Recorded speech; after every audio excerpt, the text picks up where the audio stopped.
have a pair of headphones at home. I might need to leave. That's okay. We can just we can do. Sure. Yeah. So this is the first 3-person podcast we've done. 3-way. So we'll see how it goes. Again, this is mostly just to test out the This is new 3 equipment. dudes, by the way.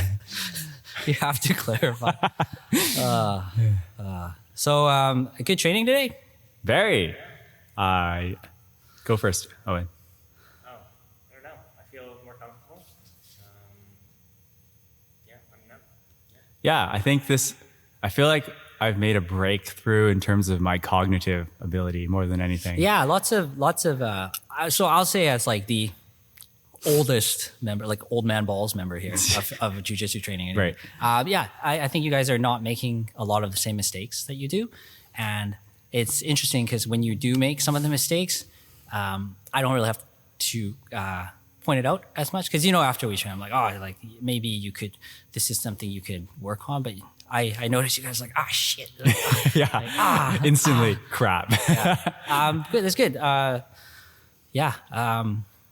It's nice to do. So it'd be good to get your feedback. But this is what I envision like a Wednesday. Like you gotta eat your salad before you get to have fun. So the training is good, and I think it's malleable enough. So if you have a newer member like Scott, I think he knows the drills. He should. He's just sandbagging it. Yeah, he's just Yeah, maybe he needs a refresher. But I know. but just yeah. If ideally. Yeah. I feel good about doing rounds after if I know I've hit those 4 benchmarks of like did some sweeping, did some guard passing, did some top control, did some back control. So I was able to hit all 4. I don't know if you guys were mostly able to. I just missed one, the guard retention, but we're going into guard retention. That's that's the hardest one. Technically, Josh should have had 1 less point. Yeah. He was supposed to That's not do true. guard retention. No. I see. He made a choice and I he left stuck it up to Scott. Oh. And I was like, do you want to do this or do you want to fight like a homeless person? And he said, fight like a homeless person. So Yeah. on that note, though, I will say, from what we've been doing in the classes, I do feel safer rolling with, again, newer people because you can control the situation. Yeah. And you're both not just fighting, like actually fighting like homeless people where you get into a weird position, you can kind of realign. It's like, okay, we're safe. And they're safe as well instead of like freaking out and I don't know, like me doing a cartwheel over Owen or something safely. Safe cartwheels. I don't know if that can be actually in the same sentence. But no, it's good. But yeah, another thing is I was going to bring up is we've been training at least the 3 of us because we started almost a year now, right? Mid-June will be a year. So I don't know what your guys' thoughts on the club are, but I think it's been really good. Like from the few people that we've had visit, like Eden's come, Mickey's come, like Tyler came the other day. Everybody's been pretty positive. Like I think, and it's like Eden had positive things to say about both your guys' level. So you should be, take that with, should be happy about it. Got to roll with Eden. I don't know. He always picks on me, so he always like wants to like roll with me for some reason. Eden, come back. And yeah, like Tyler, I think like training with Tyler was good too. Yeah. He seemed to enjoy the environment. Yeah, nobody's had like a negative experience. I mean, why would they coming here? And it's good because over like the course of a year, we've had like some more, like Eves came in, which was really nice because he's good. Brent, Yeah. I mean, you have a brown belt coming in and I know, man. He's got to teach us his ways. Yeah. Like, I don't know how he skipped from blue to brown so fast, but that purple's not real. It's a faded brown. Brent. Yeah, but it's kind of cool. I think, and then, yeah, like I was telling you guys, I'm hoping to get more people in the local community. Like Ryan Kitchen said he'll come in on the 26th and teach a class for us. Cool. And then, I reached out to Evan. I know Kabir would be willing to. Matt Sharp, another black belt from what do they call it? Megaton. He actually reached out to me because he spoke to Ryan. He's like, "Hey, nice. I heard you're doing a thing. If you ever want, like, just let me know." And I'm like, "Oh yeah, cool." So I think it'll be nice. What do you guys think of that versus like a seminar? Because the seminar was what I originally thought. Like, oh, bring somebody in, teach for a couple hours. But I'm thinking just like come teach like a class would be. I think it's better. Yeah. Because it, like you said, it's in alignment with what we're doing. Yeah. I don't know your thoughts, Owen. No, that sounds good. So I don't know, like maybe one day we can do a seminar too. But Yeah. Yeah. like baby steps into it. Yeah, because I think like instead of having me show like a technique, you could just show something like if we're doing guard retention along the lines of guard retention, just like what their thoughts are. And unfortunately, you guys have only been training under my kind of steering the ship. So it was nice to have Eden come in, right? And teach a little bit. My fingers were pretty sore, but I know him and his damn grip God. breaking, just savage grip breaking, man. I like the gi, but not when my fingers hurt. But yeah, I think it's good overall if we can get some other people in. Yeah, I think along the lines of our club, it's good that we're building that reputation, you know? Yeah, Like, yeah, for sure. people are reaching out instead Yeah. of us going, hey, you want to come in this? And Yeah, they're starting to yeah, I hear that think we that's- kind of have a thing going on that's very inclusive. Yeah. And I think it helps everybody. We need Yeah. to push the kettlebells onto the training. Actually, I Owen, see like it's your job. I see other people doing kettlebells too, but at the same time, I'm like, maybe I don't want them doing it because it's kind of like your edge, This is right? my Like edge. this is your secret, right? But yeah, I think it's good. It's nice to have reflecting over the past year. Like we've some people haven't been coming as often, which I should probably, or all of us should do, like reach out to people. I think people are just busy. It's getting to be summer. Yeah, I think maybe that's it. You That's know? true. I talking to like Alan Levana, like I think she mentioned, it's like, oh, once summer rolls around, yeah, it might she's- be less time because she just enjoys other things outdoors, to right? wrestle in the grass. I Maybe we guess. could just put the mats outside. Yeah. You just need a tarp. Stefan Kesting had a video. He's like, just get some tent stakes and some marine tarp and then just find a plot of grass and stake it down. It'll just look weird if you a bunch of people just wrestling in a park. Oh, and our invention list has to grow, like a portable backpack mat that you just roll out. That's a bouldering thing. They have that. Do but they? It's smaller. Oh. They do have that. Oh, I guess that's for Small. They're for like. So if you just get like right. 2-3 That's people. so that's for bouldering if you like Yeah, you fall. because you don't want to fall and die. Ah, I that's never the knew thing. that. Oh, interesting. Oh, and do you still climb at all? I guess since having the baby. For people who don't know, Owen is a dad now. Welcome to the club. Membership is free and you can never leave. You can never leave. I guess you could leave, but it'd be bad. Oh, I guess my question for you is, now that you do have a kid and you do understand the sleep deprivation training you do go through with that, how has it affected your training? Or have you modified, I guess? Every climb I do like 40 minutes, 45 minutes max. Yeah. And do you feel it's more effective? Now that you feel more, I guess, what's the word? Efficient. Efficient, yeah. Yeah, it's definitely more efficient because also I don't feel like training though. It's like, no, this is good. I'm gonna go home and have this baby yell at me. So I pre-plan it to be done within 30, 45 minutes. Nice. Yeah. I kind of feel like once Logan came around, you had to switch, right? I feel like for you too, right? Yeah, I think even for me, I still competed while Jen was pregnant, like one last time. But I would say like it's just not your time's not your own anymore.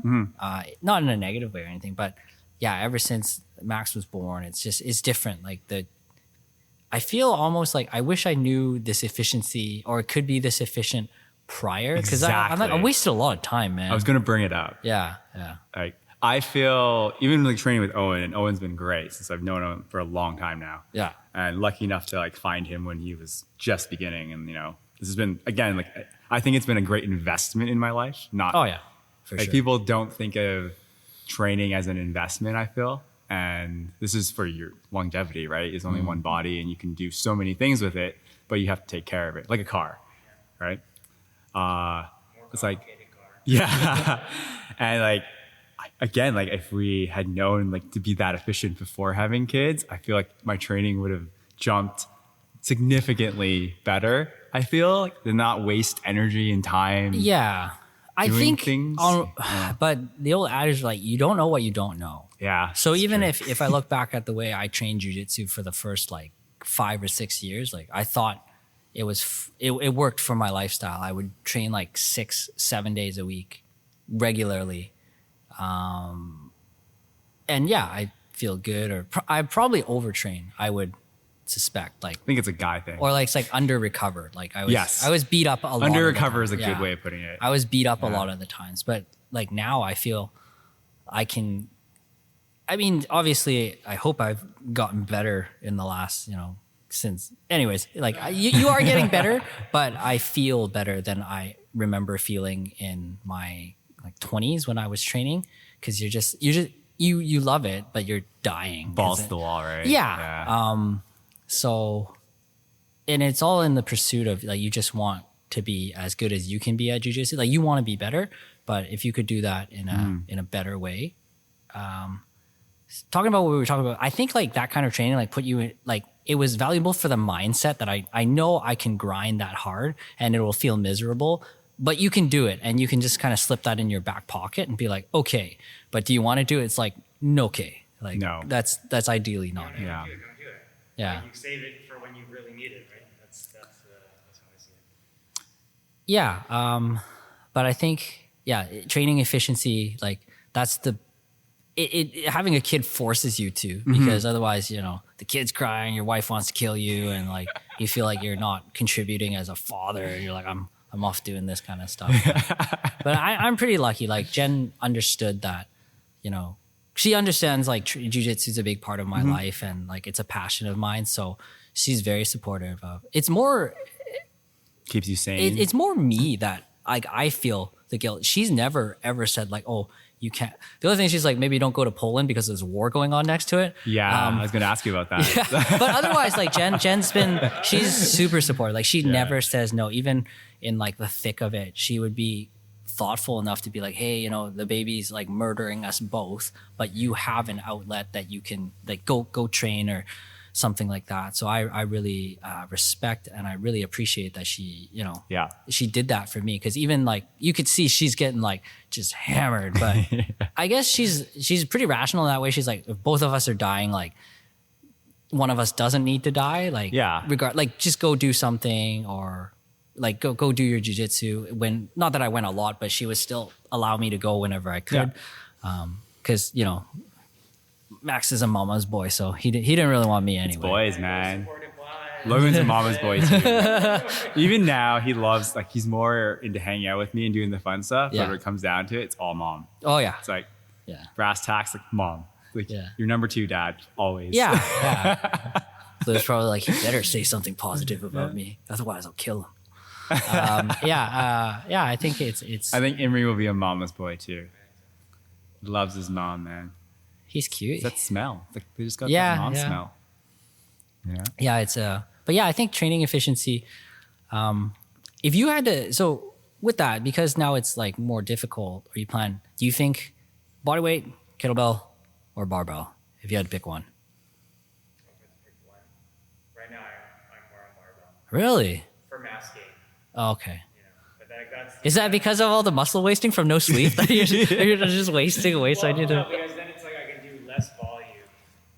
Okay. I can do less volume and rest longer. I see. Less volume, rest longer, and then just like once a week. Yeah. Oh, okay. So you basically only really train once a week now, and then you fill in the gaps. Like for lifts, for different. So like for like let's say Monday, I do incline bench. Tuesday, I just do clean and then clean pull, clean and jerk and then clean pulls. I do 6 reps of clean and jerks. Yeah. And then I just do clean pulls. And then Wednesday I do deadlifts. Yeah. Sure. Yeah. I just hold the bar and do a set of deadlifts and I'm done.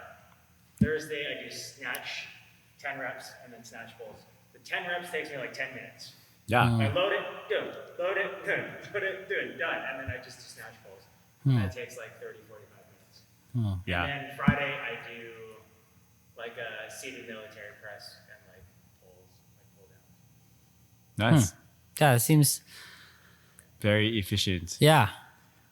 Have you heard of that guy? Oh, I think I only recently saw him. He's this old Japanese guy. His name's Bill Maeda on Instagram. I think if someone else was following him and I found him. But I remember that guy was around when I was first looking into kettlebells, and this guy was like this jacked Asian guy. I was like double squatting 48s or something. Yeah, he's a big boy. He's like a big Japanese guy, but he's older and he's advocating for those type of work hours. Like I only work out 20 minutes a day. Yeah. But it's like very efficient, and I just do like 1 or 2 exercises. Yeah. Like, I'm done for the day. And you look at the guy, you're like, consistency over, again, we were talking about like killing yourself every day. Yeah. Right? Yeah. I think it's definitely a way to train smarter. Yeah. I'm surprised you would say barbell, because most people can't. I mean, you have the gym, so you can come in. Yes, exactly. Yeah. I would recommend for most people the kettlebell. Yeah. Yeah. Personally, because I have access, and part of it is like I've invested so much money into this stuff. Yeah. It's a little bit like I need to use these very expensive barbells too. Yeah. What about that thing over there? So then that additional overload, Yeah. Yeah. It's okay. Yeah, but I think like for me, when we first had Max, it was like the world had ended because I didn't know what was going on or what to do. But the kettlebell was a good thing because it's just at home.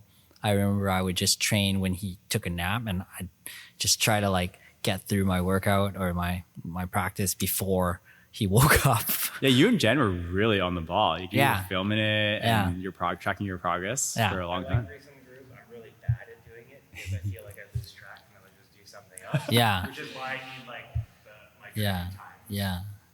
And because I have the gym. Yeah. I did. So I think of the two, for a new parent, I think Grease, like, I don't think you understood as much during the time, because that was when I was doing, I did the Jeff Newport Strong program, but I did it Grease the Groove style. And that was before Emery was born. So I remember I was telling you like, yeah, it's great. And you were super supportive, but I don't think you grasped like why it was so, as much as you would now. Cause you're like, oh yeah, totally. Cause I would roll out of bed. Jen would go get Max in the morning, and I'd just crush out like 3 sets of 5 or 3 sets of whatever. And I'm like, okay, only 7 more to go. And then like, I'd go eat breakfast, and I'd tell Jen, I'm like, I'm going to go for 2 minutes and do like one set, like a set of 5 or a set of 6 of, I was using the 24s. Yeah. And it obviously works, because I went from like a crappy like 5 at the, actually it was probably too heavy for me for 24, because I could only do like 5 reps of like, it's like 5 to 8 of clean and press, but I actually only tested with 5 military presses, which is like. Technically, with a clean, it's easier. Is it? Yeah. I don't know. Because you get to reload and give your shoulders a break. Oh. That's actually a good point. Yeah. Okay. Because I did. You'll be more like winded. Yes. But like shoulder wise. Yeah. Because I came in here, I remember, and I tested a couple things, and before you put me on that program, I tested. Yeah, I think I got 5 like.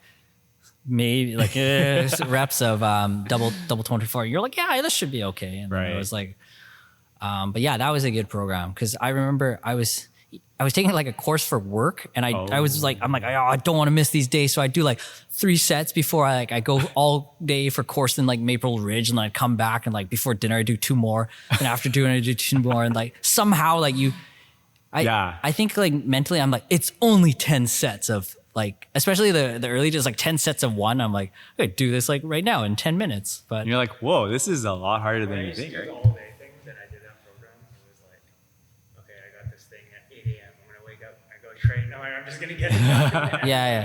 Yeah. But I wouldn't. It's like so grindy. Yeah. You think it seems so easy, right? Like ones, like singles. When you break it up like that. Yeah. Yeah. You know what I find interesting?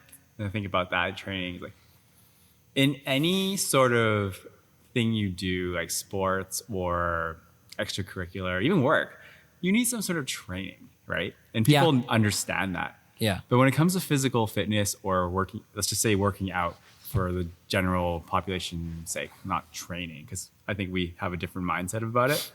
But like, people don't think they need someone to show them how to work out, you know? It's like, oh, I'm just going to go lift these weights, or I'm going to go run. And even running, people run the wrong way because we have not run as a species for a long period of time now. Yeah. Like we don't run from predators. We don't run to hunt. We don't do anything. So we don't know how to run. Yeah. Actually, a lot of people don't. Yeah, because I got corrected on that. Oh, okay. It's like, oh, like your knees do this, or your feet are in the wrong place. And like, I never thought about that. Yeah. Right. Running is one of those unique things that you just like. You do it. You're a kid. You go out and run. Like you run around. Like Max runs around, and it's fine.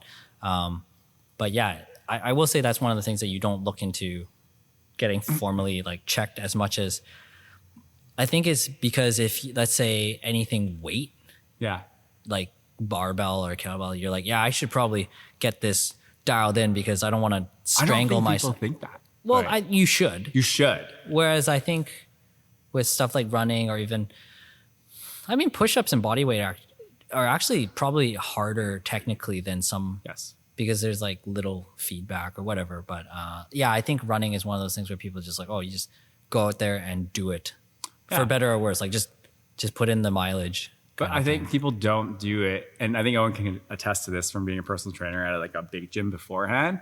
Is like, you know, you've probably heard it. Oh, I don't do deadlifts because they hurt your back. They're not good for your back. But really, you're not doing it right. Like you've just done it because you've seen it and like it's good for you, right? Yeah. You use your back to strengthen your back. But you really don't. Their trainer that they have had told them that it's yeah, exactly. And that has come from somewhere. Yeah. Like over time, there's it's like stereotypes have arisen from all the negative buildup of, oh, you shouldn't be doing this because, you know, running is bad for your knees. Yeah. Do we really know that? That's a pretty common Or are you just one. running wrong? I think it's also like when I ran in the past, just because I will like be the first to admit that I still don't really know what I'm doing, but for majority of my like life, I've in terms of fitness, I think I didn't know what I was doing. I'm like, I want to lose some weight or I want to get in better shape. I'm going to do some running. What does that mean? Like I have no clue. But exactly. Even now, like with Simple and Sinister, I think was my first like formal following of a program and like it worked and there was a goal. Again, I focused more on the practice, like the system, and then the goal was just kind of at the end and I did it. And then with like the strong program or what did I do? I think I ran rite of passage after that. Yeah. So I did a rite of passage but even that had a goal to like,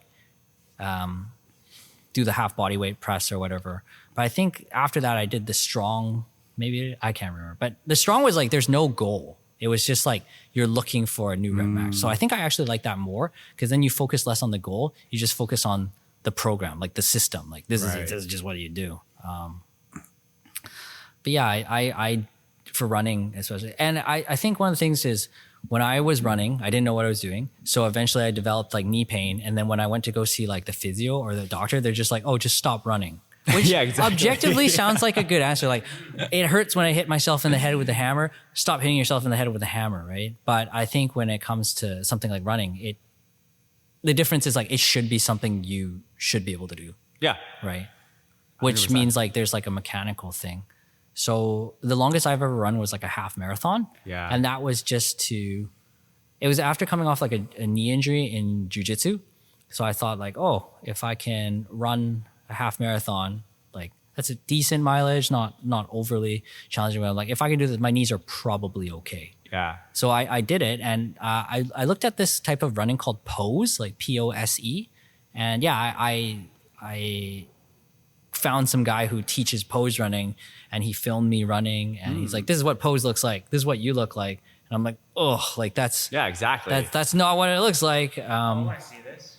Yeah. Show us. I'm probably really bad runner. I'm not a runner. Yeah. I hate running. Yeah, it's called Pose. The guy was in North Van. I can't remember his name now, but yeah, it's worth looking into. Just like how we use, like I always send you videos, Owen, of like, oh, hey, does this look okay? And then I do it and you're like, yeah, it looks okay. And my main thing is just like, if I can perform the technique or the movement, including running, to a mechanical standard where I'm not going to mess myself up. Exactly. Then I can do it. And then you can reap the benefits. Oh, the mental toughness, the cardio.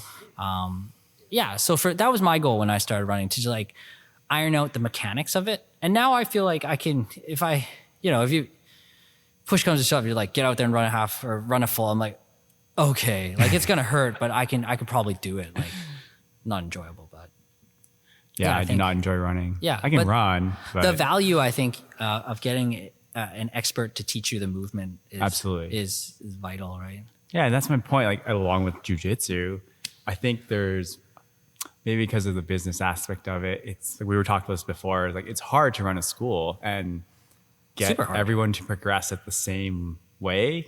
And we're lucky here that we can keep everyone on the same ship and we're all moving together. Like we all have different experience levels, but we're on the same boat. Yeah. If they show up, Alan, Lavana. No. I would classify our club as not for profit. I mean, we're obviously we're not registered as like a charitable not for, but you know, it's and just we're lucky in that sense. Yeah. Thanks to Owen. Thanks, Owen. Yes, absolutely. Thanks, for the space. But yeah, I'd say I think I'm comfortable saying that our club is not for profit. Yeah. Although we do collect like membership fees and you know whatever, but it all goes. All we do is eat. That's the only thing we love to do. I've spent money on like membership for like training resources. Yeah. Like subscription and then food. That's it. And with our 1 year coming up, it's going more to food. So. Let's be real. Cater that pig. Most of us train to eat for a lot of it. Yeah, that's true. Yeah, we can't train. We don't diet and exercise. Exactly. We just replace the words. Yeah. I think why people will go to learn jiu-jitsu versus people are less likely to go to learn traditional weightlifting or running is I think like the learning curve. Like you can't just walk in and know nothing and find any semblance of success. Maybe if you're like a super athlete. Yeah. But even then, like, you know, you see all those YouTube videos like, oh, power lifter wrestles black belt. And the guy because it's such a foreign thing. It's not intuitive. A lot of it is not intuitive. Oh yeah. I remember the first time I was at PTT, it was like, what is this? You know, like I knew about it. Yeah. But when you finally take the dip, or take the dive in, it's like, I guess you either love it because it's so new or it really scares people off to like, oh my God, you know, how vulnerable I am. Yeah. And then they'll either stick around because they know how vulnerable they are or they'll just hide.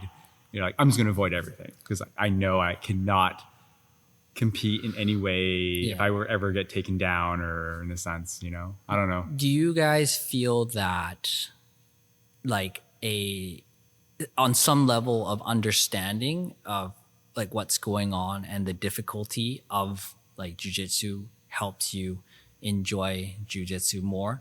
So if you go in and you get tuned up and you have no idea why you're getting tuned up versus like you go in and you get tuned up, but you know what's happening, you might not be able to stop it. If you go to lift weights, like, oh, I do this squat, like, why is it difficult? Because it's really heavy. Right. Like it's very like one-to-one, like this is hard because it's heavy.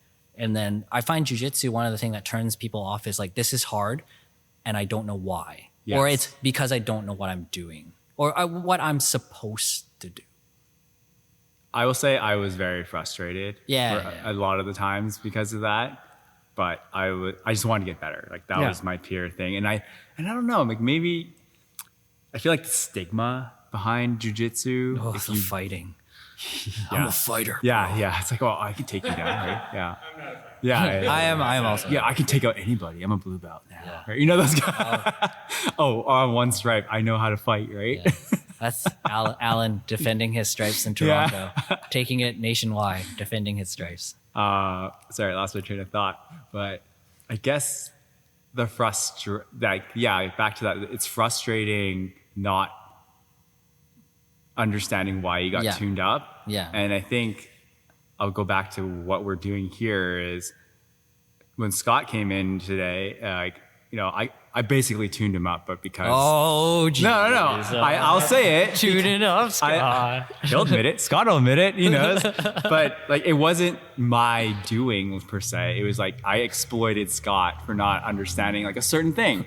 But now we're into exploitation. I'll say it. But I because what we've been doing here is like, I go back and explain to him like, hey, this is what happened. Yeah. It wasn't anything like I did crazy to you. It's like, you didn't block this. Yeah. And I think that really helped him. He's like, oh shit, yeah, like that's good to know. And I don't know if I ever got that at PTT unless I asked. And I don't think it's proactive enough in a lot of schools where it's like, hey, you know, if you did this, even though I just destroyed you, like maybe I should tell you why I destroyed you instead of just like, I'm just better than you. No. Everybody likes winning, I feel like because I didn't get that, I want to give that back. Yeah. I was like, hey, like, if you just did this, it would have been a lot harder for me to do this to you. Yeah. And that alone, when we started doing this private thing, I think jumped me and Owen especially like leaps and bounds, and especially Gilbert, because I think we tried to do that with Gilbert at PTT when he came with us. Yeah. Like, cause we were our little group for COVID. Yeah. And it was helping. And then once we all started doing it, it's like, oh, there's a hole here. Let's fill that hole. Yeah. Right. Yeah. That guy's most improved. Not that that's a bad thing, but like when he started, he knew like not as much, I guess. Yeah. And then now I think like rate of improvement he's gotten. Yeah. And he's always been very strong because he trains with you guys. So it's like, he was. He just needed a little like fixes. Owen has made him into like a superhero now. Yeah. What have I done? Do you know Gilbert couldn't like press anything? Yeah, he has shoulder issues, right? Yeah, right? For the longest time. Yeah. Oh. Gilbert can tell you about that. Yeah. If he ever, it's crazy. If he shows up. Like, he can just get up like with a 40 kilo. Yeah. Like he could barely, I think press like 18s were like difficult just due to the pain in the frozen. I don't think he could press like a 12 kilo. Yeah. Wow. Like you look at him, it's like that guy can't press 12 kilo, right? Gilbert. It's like my son. It's like, oh.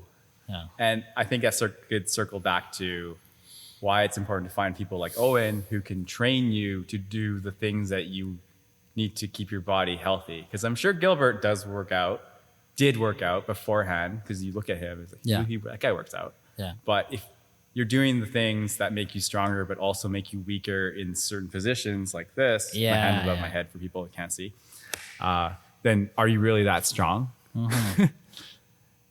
Yeah, that's a good point. Stupid Gilbert. Yeah, like Owen and Evan are very strong in weird positions, right? Yeah, like they're Evan's really strong just in an like anomaly. Those big monkey the ham hands. fist, the ham fist. We nicknamed it from just building the original PTT gym from like the ground up, just like repeated hammering. Yeah, he has one mitt that I don't know. I think it's his right hand. It's just like it's so big and it's callous. like an actual catcher's mitt. But it's attached to his body. Yeah, his ham fist. I don't know why it's like that. Evan's always been really strong in. I never feel like I'm doing well against that guy, like ever. It's never. I'm like, oh man, it's just like a slow slide into like I don't know. I never get any moment where I'm like, hey, I'm doing well. It's just like I'm here and just trying to stay in. Yeah. He's. How long have you known him for? I started training with Evan. I want to say in like 2013. Okay. 2014, something like that. Yeah. So not a super long time, but I knew about him in the community beforehand because I trained at Apex before, and they like knew people who trained at GB. It's a small community. Yeah, not like right. It's much smaller than it is now. Yes. Because now there's tons of black belts and tons of really good guys. Like even Corey was talking about checking out that. I'm like, I've never heard of this guy, but he's probably, if he's a judo black belt, he's legit. So there's lots of people doing their own thing. I'm not on social media or anything really, so I don't know, but I'm sure like a lot of guys that I knew in the day, like they eventually got their black belts and they came out and they're going to do their own thing, which is cool. It's good to have more spots, but there's a lot of people around now. But yeah, I think it was 2013 I met Evan, because he was back at we were subletting a space out of U-Rise gym by like 2 in Westminster. There. Oh, okay. Just a little spot, just in the back. And it was like 100 square feet of mats, or like that was like your old place. Yeah, super tiny. West 8th, right? Like that tiny place. Yeah. That was like just over there, that corner. Yeah. But it was cool because like even when I first started at Apex, they were on Shell Road and Alderbridge, like one of those tiny complexes where it's like maybe like it was tiny. It was like from there to here, just a little mat space. Right. Which is funny because like then I went to Evans, which was also a really tiny mat space, and you'd fit like a dozen people, 15 people, and there's somehow like coming from a small like club with small space, you'll be like, I don't know how, like at the old PPT, it was pretty wild. Like people still run into each other. Yeah. And I'm like, how did you, like we used to be pretty good at not running into each other on like a really tight space, but it's kind of like the more mat space you give people, the more mat space they'll use. Yeah. Yeah. I Do you mean, remember the old gym where we had like the tiny area and everyone was really good? And now there'd be like 3 people here, and you know how big this screen thing is? Yeah. And there's no space because people just have. Yeah. Well, I mean, when we roll this out, this is what, like 20 feet by. It's, what is it, 16 by 50. Yeah. So 16 feet wide, which is like, you know, pretty good. It's like a narrow, but I guarantee you if we rolled both of them out, like the same 6 people would take up like just way more room. And it's like, what? How does this, there's like no mat awareness or something. Like if you have more space, still just use more space, I think. Yeah, I think so. But I think is if you have a lot of people. Yeah. It's just like at Strong's First Serve in Asia, we're in like half the space and there's like 40 people and it's normal. In here you have like not even 20 and it's like, oh, there's no space. Yeah, it's funny. People need their personal bubbles or whatever, but I guess in places where I got used to that pretty quick. Yeah. When I first went to Asia, like the first time ever, I was like, well, people do not have personal space because I was just used to having space living in North America. But after a day or two, it's like, oh, this is just how it is. There's so many people, you don't have space. Yeah. And then when I came back, and I think it really changed me for the better. I don't know why it changed me, but I felt very grateful. And then I was like, why do people need so much space? You know, it's like, hey. The washrooms are so small. Yeah, they're really tiny, but I was like, ooh. Gotta go back there. I gotta go home. Like the sink is like. I gotta go home and use the toilet. Although I feel like I got more rude when I got back. Because everyone there is rude, right? Like just not rude, but like impatient. They gotta get places to go. They're just like, get out of my way. And then when I came back, I was like, I kind of adopted it for a while, getting to work.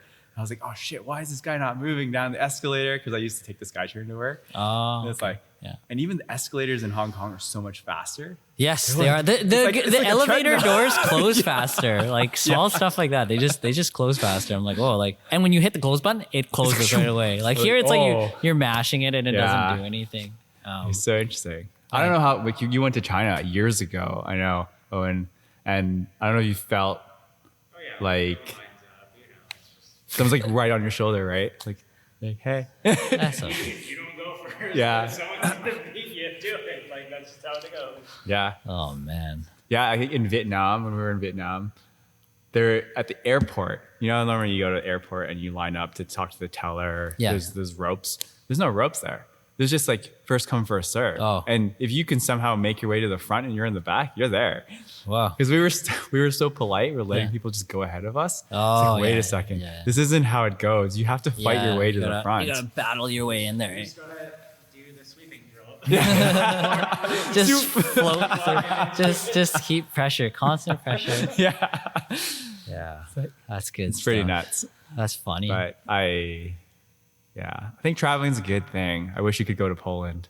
Yeah, I mean, it's okay. The BJJ Globetrotter Association is pretty, so they don't offer refunds, but so Jen has voiced her concern about my going in the past, and then my mom also voiced her concern. I'm like, all right, fine. So I just requested, I know jujitsu. I just requested a wait list for the camp. And then the people who run are really good. They're just like, oh, here's a list of like 50 emails that are on the wait list to want to go to this camp. So I just did a generic email. I'm like, hey, I have this ticket. You sell. The only rules they have is like you can't sell it for more, which is obviously like just don't do a dink move. So I'm like, this is what I paid. If anybody wants it, like just send me an email. And some dude who's already in Europe is like, yeah, I'll go. And so I'm just waiting for like a money transfer for him. But otherwise, then you just email. It's easy peasy. So I'll try to go to another one. I wanted to go to that one because it's all inclusive, like Mexico style. Like you just show up, it's like in the middle of nowhere, and you just train and you eat and everything's provided. Most of the other ones you have to see. There's some like there's one in Maine that's like that. There's one in St. Bart somewhere that's like that. And then I think all the other ones, like I looked at one in Arizona in November, but that one it's just like the camp is it's much cheaper. It's like $200-300 for a week of training, and they have some food and barbecue, but like you gotta find your own accommodation, which is not that bad in this day and age. But part of it is like I like that. Like I like you don't have to do anything. Like it's like going to Mexico or like something like that. But there's also just like high level classes being run for you, which that's I think awesome. would be good. I would just love to eat tacos and do jiu-jitsu for a week. Like I think there's a bunch of them. If you're ever interested, they have like a winter camp in like Germany somewhere. They're all over the place. Maybe when Logan's older, yeah, it'd be fun to go with him. I think, if he's interested in jiu-jitsu still, like, hey, do you want to go to Mexico for a week? And I'm surprised they haven't. Right? Yeah. I'm surprised they haven't done one in like South America there, or at least that I'm aware of. But yeah, that's a cool thing. So hopefully, I like traveling and I like training when I travel. It's nice. You can like if you go anywhere and you train, people are really nice. They'll just tell you where to go, like because they're all locals, right? Yeah. So you get that local experience. I find whenever you travel. So I've trained in like a bunch of places in the United States, and I trained in Asia. I trained in Hong Kong with my friend, and it's good. Yeah, it's hot though, man. What's Hong Kong? Are there many places there? I only knew of like 2 or 3 when I went, and a friend of mine trained there, so I just went to his club. But it was good. It was actually a pretty big mat space for Hong Kong. It was comparable, maybe 3/4 of what we have here mats, but for Hong Kong. That's huge. It was a Kowloon BJJ. Wow. Was the one I went to. It was good. I just took like the MTR or whatever there, and I want to go to Korea. That'd be good. Like I want to go row with Hunjin. I want to go to her school. Yeah, because I think Korea has. Japan obviously has like a good jiu-jitsu scene. Korea does. I don't think China really does as much. It hasn't really taken off there. I don't know about. Yeah, that's true. It's not funded by the CPP. Yeah, that's true. CP, I don't know. I think like Taiwan probably has clubs to train at. There's jiu-jitsu is like it's pretty global now. You'll find it could be some like hole in MMA the wall. growing. It's like very yeah.